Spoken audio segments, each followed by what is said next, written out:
RWBY Ice Queendom has been causing quite the stir in the community ever since the teasers were first revealed.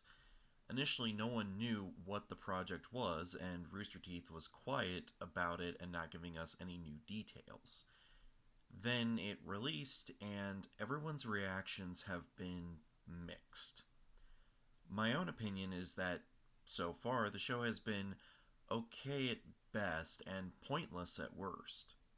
See, RWBY Ice Queendom is essentially another take on the RWBY show, similar to Full Metal Alchemist Brotherhood or Hellsing Ultimate.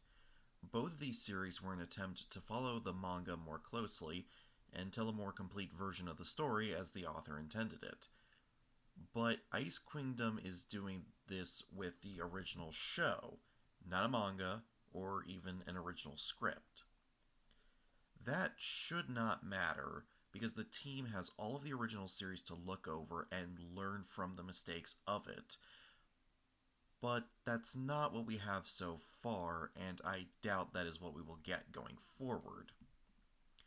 Now, this isn't a full review, as the episodes are still coming out, but I am confident in speaking on the first 3 episodes in brief because of one reason. The first 3 episodes, which have a runtime of roughly an hour, covers the same span of time and events as the first volume of RWBY. And as a reminder, the first volume of RWBY has a runtime of almost 2 hours. As someone who watched Volume 1 many times, I can tell you that they did not do a good job of fitting the events of the volume into 1 hour. One of the first things that suffers is the fight scenes themselves. RWBY is well known for its fight scenes, and even in Volume 1, they were one of the best parts of the show. But in Ice Queendom's first 3 episodes, there are only 2 or 3 fight scenes that are actually good, and it's clear that the budget really went into those scenes. They also cut a lot of events to fit the runtime, but the show acts like these events happened anyways, or that the audience is aware of them. So the only way to get full context is to watch the original series. I won't go into great detail in this video, as I intend to review this series in full, but I will say this. If you're a fan of RWBY, you're not going to get anything out of this. And if you're not a fan of RWBY, you will not be convinced to watch the original show by watching this. And if you're on the fence about this, just watch the original. It's not perfect, but at least it's easier to follow and has better fighting animations, ironically. So, now I want to talk about the monetization strategy that Rooster Teeth is doing for Ice Queendom.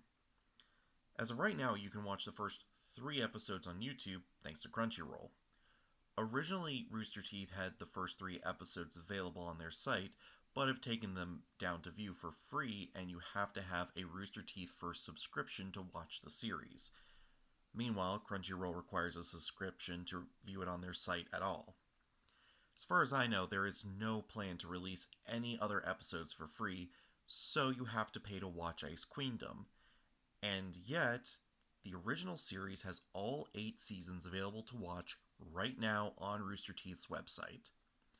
Yeah, what a winning strategy this is going to turn out to be. And the thing is, when Rooster Teeth first came out, it was a way to support Rooster Teeth while getting access to episodes early, which is a model that would be used by many people on sites like Patreon. And that makes a lot of sense, because when you allow people to view your work, they can decide if they want to support it and are more likely to do so as they see the kind of work you produce. This has an advantage over making people pay to see any of your content, because people don't want to pay for something that they have no idea if they're even going to like it or not. But now Rooster Teeth has decided that they would rather take the risk to monetize their product in a way that is likely to upset many of their fans who support them by buying merch and going to their convention. You know, the people who aren't paying for a subscription but are still supporting in other ways. And the thing is, this strategy feels like an attempt to wring money out of the fans of the first 3 seasons by exploiting their love of the early volumes.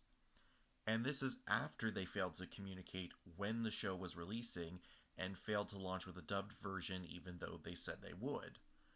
I won't go into further detail about RT's failure to communicate, as the Judgmental Critter has already done a video covering that debacle.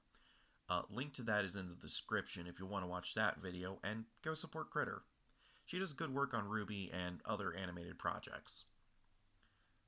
I was really hoping to be wrong about this show and find out that all my misgivings are just the result of getting burned by Rooster Teeth. But I don't think that's the case. Rooster Teeth has been showing a pattern of behavior that is contemptuous of the fans at best, and combined with the poor quality work that they've been putting out, this is a situation where the fans keep getting burned, but we keep coming back to see what they do next. But you don't have to take my word on the first 3 episodes. You can go watch them on YouTube right now. I still think that you shouldn't, but that's just my recommendation. But what do you think? Let me know in the comments down below.